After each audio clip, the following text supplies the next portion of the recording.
여러분 안녕하세요. 이를텐 곽성화 목사입니다. 오늘도 레위기의 서론 부분을 여러분에게 설명드리려고 합니다.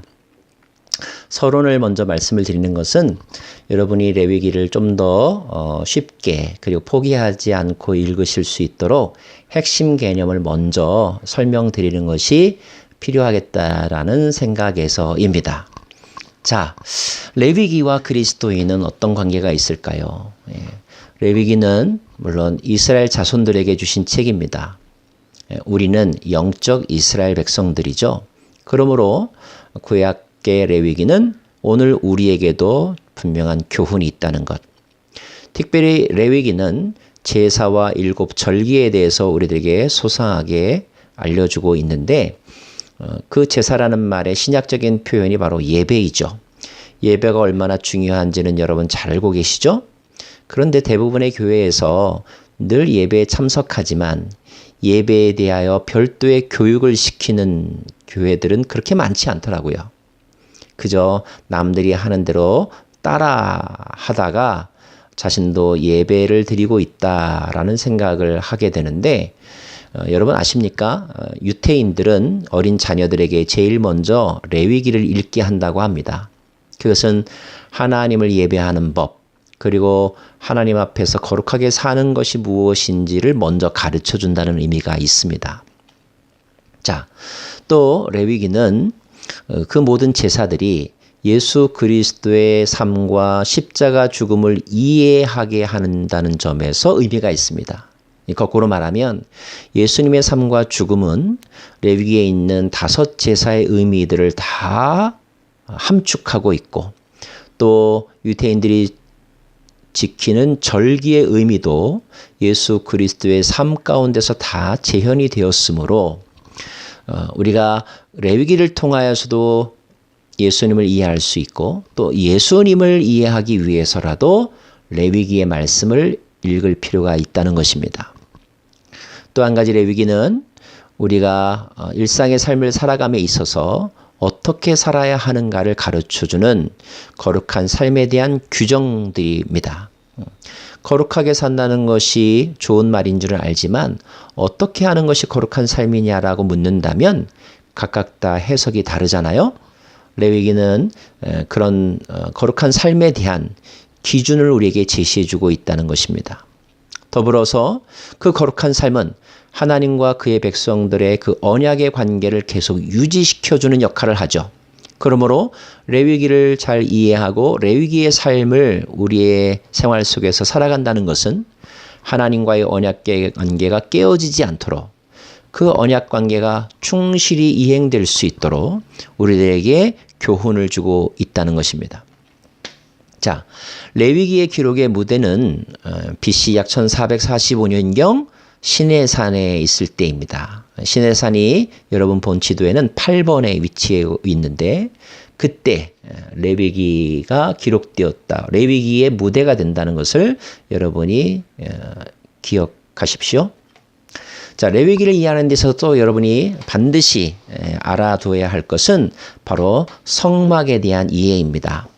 성막이라고 표현하기도 하고 회막이라고 표현하기도 하는데 성막은 거룩한 장소, 그 장소의 거룩함을 강조할 때 성막이라고 하고요. 회막이라고 하면 미팅 플레이스, 하나님을 만나는 자리라는 개념을 강조할 때 쓰는 용어가 바로 회막입니다. 다시 말하면 회막이라는 말과 성막이라는 말은 같은 개념이라는 말입니다. 자, 그 성막은 안에 성소와 지성소, 즉 회막이 있고 회막 바깥뜰과 그 뜰을 이렇게 경계 짓는 그 울타리가 있죠. 예. 자, 그 울타리의 동쪽이 바로 번제단이 있는 곳이고 서쪽이 바로 지성소가 있는 곳입니다. 자, 여러분 그 동쪽 문을 향하여 들어가면 제일 먼저 닿는 곳이 번제단입니다. 번제단이라고도 하기도 하고 그냥 제단이라고 하기도 합니다. 제물을 드리는 곳. 어떻게 드립니까? 주로 불로 태워서 드리죠. 그래서 태울 번자를 써서 번제단이라고 말하기도 합니다. 여하튼 제단입니다. 제단. 뜰에는 또 물두멍이 있죠. 물두멍은 씻는 곳입니다. 자, 그 물두멍을 지나서 가면 이제 회막이 있는데 회막, 즉 성막은 두 부분으로 나뉘어지죠. 지성소와 성소, 성소와 지성소. 성소에는 세 가지 성물이 있습니다. 하나는 금촛대, 하나는 떡상, 하나는 향단입니다. 향단 또는 분향단이라고도 말하죠. 많은 사람들이 이 제단과 분향단을 혼동합니다. 근데 제단은 제물을 드리는 곳, 불 피우는 곳이고 향단은 향을 피우는 곳, 향기를 올려드리는 곳, 향기와 연기를 올려드리는 곳입니다. 제단은 실외에 있고 분향단은 실내에 있습니다. 혼동하지 않기를 바라고요. 분향단 너머에 휘장이 있고 그 휘장으로 구별되는 별도의 장소를 우리가 지성소라고 합니다. 지성소 안에는 언약궤가 있고요. 또는 속죄소가 있다라고도 말합니다. 속죄소가 있다고도 말합니다. 자, 여러분 이 성막의 구조는 사진 찍어 놓듯이 여러분 알아두셔야 되고 그 명칭도 확실하게 이해하셔야 레위기의 구체적인 표현들을 읽을 때 쉽게 머리에 떠오를 수 있으니까 꼭 기억하시길 바랍니다. 자, 이 성막을 좀 모형으로 만들어서 조금 더 그 전체 그림을 여러분에게 소개하고 있는데 특별히 저 마당 뜰이죠. 성막의 뜰을 주목해 보십시오. 많은 사람들이 있죠. 그리고 거기에 불이 타오르고 있습니다. 제단이 있는 곳입니다. 레위기 1장에서부터 8장까지는 저 성막 뜰, 회막 뜰에서 이루어지는 일들을 글로 규정해 놓은 것입니다. 그러므로 저 성막에 있는 지금의 사람들, 짐승, 흰옷 입은 사람들, 또 일반 다른 옷을 입은 사람들, 옆에 펼쳐져 있는 약간 이렇게 펼쳐져 있는 상들, 저곳은 바로 제물을 잡는 곳인데요. 이런 그림들을 여러분이 기억해 두시면 좋겠습니다. 자, 회막, 성소 안으로 들어가면 둘로 나뉘어지게 되죠. 좀 더 왼쪽에 작은 방을 지성소라고 말하고 오른쪽에 조금 더 넓은 방을 성소라고 말하고 성소에는 촛대가 있고 떡상이 있고 그 다음에 무엇이 있다고 그랬죠? 예, 분향단이 있다고 했습니다. 그리고 휘장으로 성소와 지성소를 나누고 있죠. 일반 제사장은 이 성소까지 들어갈 수 있습니다. 그러나 대제사장만 들어갈 수 있는 곳이 있는데 그것이 바로 지성소이죠. 여러분 보시기에 왼쪽의 방입니다. 그것도 1년에 한 번 대속죄일이라고 하는 특별한 날에 대제사장이 지성소를 들어갈 수가 있습니다. 자, 이 그림도 여러분 기억하시길 바라고요. 자, 회막들에서 이루어지는 모습. 여러분 흰옷 입은 사람들은 제사장들입니다. 울긋불긋 다른 옷을 입은 사람들은 제물을 드리러 온 사람들, 봉헌자 또는 제사 드리는 사람들입니다. 그들이 짐승을 가져오겠죠? 자, 가운데 있는 것이 제단입니다. 근데 여러분 이 제단은 아무나 다 가까이 갈 수 없습니다. 제사장들만 제단 가까이 갈 수 있습니다. 그러므로 저 제물을 불에 태우기 위해서는 봉헌자는 제단 가까이 갈 수 없으므로 봉헌자가 그 제물을 제사장에게 넘겨주어 제사장이 번제단에 태우는 것입니다. 자, 봉헌자가 짐승을 가지고 와서 제사장에게 넘겨주고 제사장이 그 제물을 제단에 태운다는 것. 요 구도와 단계를 꼭 기억하십시오. 또 여러분이 레위기 제사를 이해할 때 반드시 알아야 될 것 중요한 또 하나의 사실이 있는데 그것은 흠없는 짐승을 데리고 와서 안수하는 것과 그것을 도살하는 것입니다. 자, 안수를 누가 합니까?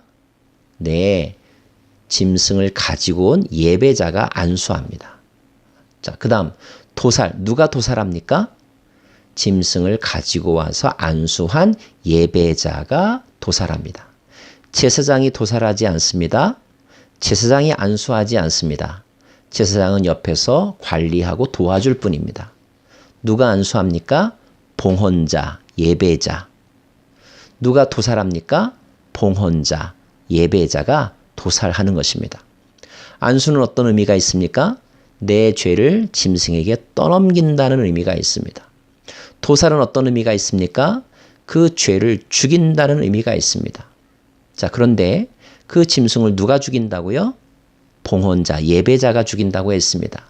그 짐승은 이미 봉헌자의 죄를 떠맡은 동물입니다. 그러므로 이 봉헌자가 짐승을 죽인다는 것은 다시 말하면 봉헌자가 봉헌자 자신을 죽이는 것과 같은 의미입니다. 즉 죄를 지은 자기 자신을 스스로 죽이는 것입니다. 십자가의 죽음과 같이 이것이 제사의 중요한 핵심 가운데 하나입니다. 꼭 기억하십시오. 누가 안수한다고요? 누가 도살한다고요? 혼동하지 않기를 바랍니다. 제물이 드려지는 곳은 제단입니다. 근데 여러분 이 제단에 누구만 가까이 갈 수 있다고요? 제사장만 가까이 갈 수 있다고요. 자, 제사장도 저 제단에 갈 때에 인간의 죄로 인하여 저 제단이 더럽혀지는 것을 막기 위해 하는 행동이 있습니다. 그게 뭔지 아십니까? 네, 짐승의 피를 저 제단 4개 귀퉁이에 있는 뾰족이 올라온 뿔에 바르는 것입니다. 짐승의 피를 왜 저 뿔에 바를까요? 그것은 인간의 죄 때문에 저 제단까지도 오염되면 안 되므로 피를 발라 그것을 깨끗하게 한다는 의미가 있습니다. 피를 발라 깨끗하게 한다는 의미가 있습니다. 여러분 레위기에서 피를 바른다는 것은 정결케 한다라는 의미가 있습니다. 나중에 보면 이 피를 저 제단의 뿔에도 바르고 또 성막의 휘장에도 바르고 또 지성소에 있는 언약궤에도 바른다는 그런 표현들이 나오는데 그 모든 것은 무엇이냐면 인간이 거기에 갈 때 인간의 죄 때문에 그 거룩한 성물이 더럽혀지면 안 되므로 인간이 가까이 가기 전에 피를 발라 그 죄의 오염을 막는다는 의미가 있다는 것 꼭 기억하시기 바랍니다. 번제단은 주로 이런 구조로 되어 있습니다. 1규빗이 보통 45cm, 대략 50이라고 한다면, 자, 3규빗은 1.5m, 5규빗은 2.5m 된다는 거 여러분이 이해하실 수 있겠죠? 자, 제사와 의미에 대해서 설명드립니다. 여러분, 제사는 그 목적에 따라서 번제와 소제와 화목제와 속죄제와 속건제로 분류합니다. 그리고 방법에 따라서는 화제, 불로 태우는 것, 거제, 들어 올리는 것, 요제, 흔드는 것 이렇게 분류합니다. 자, 아까 대해 설명드렸죠? 안수하고 도살하는 것에 대한 의미는 무엇이냐 하면 죄인과 짐승을 동일시하고 그 짐승에게 자신의 죄를 떠맡기고 그리고 그 짐승을 죽임으로 자신이 죽는 것을 의미합니다. 이것은 매우 중요한 제사의 핵심 요소입니다. 두 번째, 모든 제사에는 피 흘림이 있는데요. 그 피를 흘린다는 것은 어떤 의미가 있다고요? 정결케 한다는 의미가 있습니다. 피를 바르는 것도 정결케 하는 의미가 있습니다. 그 다음 모든 제사, 5가지의 기본적인 제사는 기본적으로 속죄의 의미가 있습니다. 속죄한다는 것은 깨끗하게 한다, 하나 되게 한다, 또 대신 그 대가를 치른다라는 의미가 있는데 속죄의 의미를 가지고 있다는 것을 기억하시고요. 또 하나 여러분이 아셔야 될 것은 레위기의 제사의 절차에 따르면 이 속죄를 누가 해주느냐?